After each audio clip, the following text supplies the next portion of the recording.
I wake up every day facing one of them, a massive campaign by Satan on two fronts. One is to disdain the law and the power of righteousness that flows from it. I mean, he's in the churches, he's in the politicians, he's in the cultural people, every which or whatever kind of way you look. And then he rewards some of these religious leaders with lavish incomes to tell people don't believe God's word or the law. That way people stay ignorant, poor, sick, dying of diseases, can't feed themselves.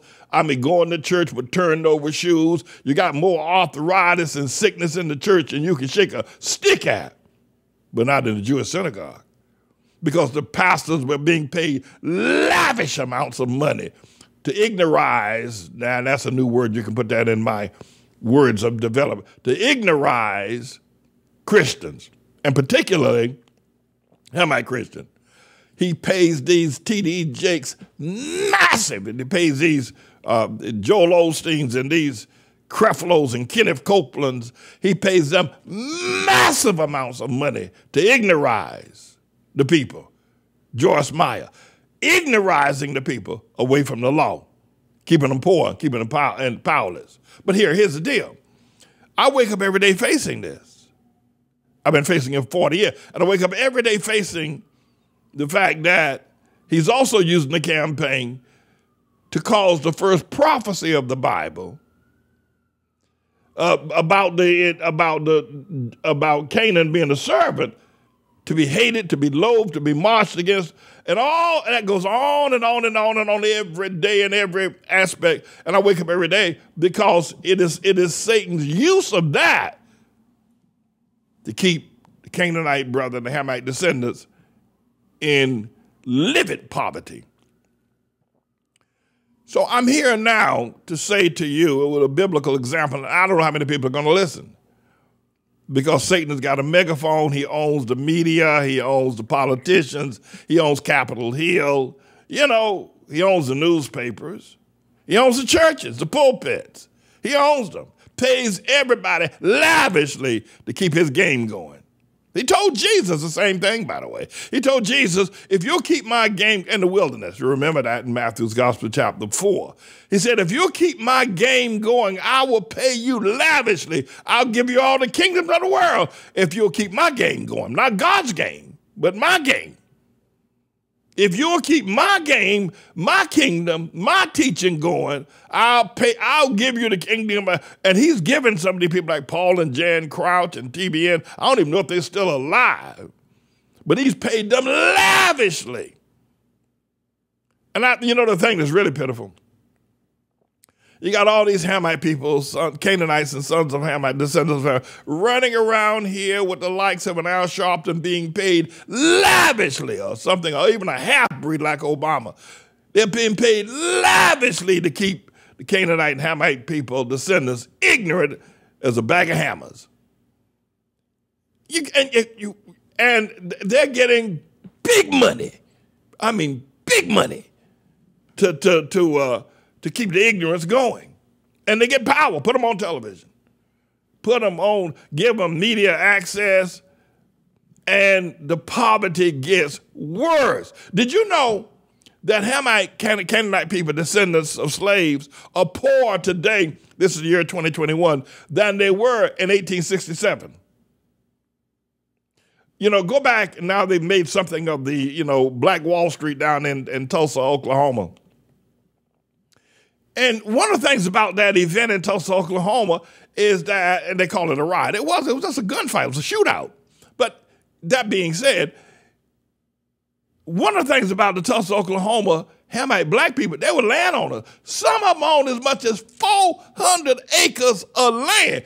You were wealthy. That made you a 20th century millionaire. They owned their own shops, businesses. They were doctors and lawyers. They were so wealthy they call it Black Wall Street.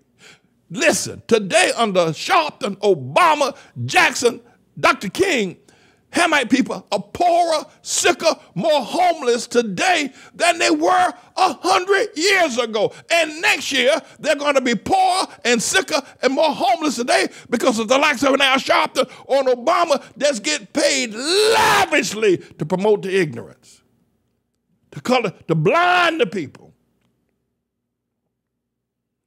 Listen, you know, when the Jews came out of Egypt on that dreadful night, Passover, they came out with jewels and silver and gold and all kinds of stuff that the Egyptians had. When the Hamites came out of slavery in 1865, as it were, some of them didn't want to leave. It's true. They figured they had a better life working in cooperation with what had been their slave owner. They developed a relationship. But the ones that did come out came out with land, came out with power, came out with livestock. Let me tell you, per capita, I would estimate, I'm not an economist, but I would estimate per capita that the Hamites, Canaanites, Japheth people that came out of slavery, and my grandpa was one of them, were wealthier by tens of thousands of percent than the so-called wealthy basketball players or the Jay-Z's of the world today. And if you look, I'm old enough, I'm right in between, at 70 years of age, I'm between 70 years of the Emancipation Proclamation from 1865 to 1947, and then look at when the civil rights movement, the whole black talk, the whole, we ain't slaves and we ain't, all that got started. The last 70 years, I'm able to stand on the cusp and see, I can look at both sides. And the first 70 years after slavery, black people, Hamites they are, were far wealthier, landowners. They own their own businesses. They own their own apothecaries. They had their own insurance company. They had their own banks. I mean, you come to Harlem, man, it was like, if you were to go back to Harlem in 1937, 1947, it would be culture shock at the drugstores, the apothecaries, the doctors, the dentists, the bankers, the shoemakers, the haberdashery stores. You would be in culture shock. Where is all this coming from? And the people would just be going about their business every day, well-dressed, taking care of business, making business, selling and bartering one to the other. You come to Harlem now, my God, all you can see is the perverseness of LGBTQ and black men with their no shirts on drugs, sleeping on the street, got a cardboard mattress and a cardboard cover and sleeping on cardboard sheets on a concrete sidewalk. It is a scream. And nobody knows. How did they get that poor? I can tell you one other thing. Can I go you one more? Let me just go you one more. Let me tell you this. I've seen drug addiction. I've seen the king heroin addiction of James Brown in the late 60s and the early 70s. I've seen that addiction. I've seen the poppy flowing out of Vietnam. The Vietnam War is what they call it. I've seen that heroin addiction. I've actually participated in that heroin addiction. I saw that. I saw the junkies, the homelessness, the cooking of heroin. I saw all of that. I saw it all. But now there's a new heroin addiction and a new strain of heroin that since Obama, and some of y'all are old enough, even if you're just 30 years old, you're old enough. If you go back and study, if Howard University or one of them wanted to really do an analytical study of the level and the amount and the sincerity of addiction and homelessness in the 60s and the 70s, compared to the level of addiction and homelessness since Obama, you would find it as a tragedy. You would say, give us the addiction and the homelessness, which was very little in the 1960s and 70s. We can handle that. Listen, I'm telling you something. Black men that were drug addicts used to go to work every day and work a full 8 hours still on heroin because heroin wasn't as potent. You give a shot of the heroin now since Obama, hell, he can't even walk the street or put up his pants or eat a meal. Since Obama, The rate of decline, the rate of homelessness has skyrocketed more so than at any point in human history in America since Obama. And it's going to get worse under this new cadre of leaders like Camelback Ain't Black Harris and Joe Biden and Al Sharpton and Eric Adams. It's going to 10 years from now. It's going to be far worse. 10 years if Jesus don't do something. If Jesus don't do something, Hamite people are going to go into extinction. Or they're going to put them on an island somewhere, put them on an island where there ain't no, just snakes and scorpions and leave them there because they'll be pointless in terms of trying to take care of themselves. So here's the deal.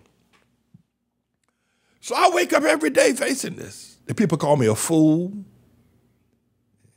And especially these poor men who ain't got 2 dimes to rub together, and the devil is paying Al Sharpton and Joyce Meyer and T.D. Jakes and Creflo Dollar lavishly. What you want? He's giving Kenneth Copeland his own airport. Keep him ignorant. And by the way, not just Hamite people, but he got a lot of poor, raggedy mouth Japheth people, that's white people, that he's doing it to as well.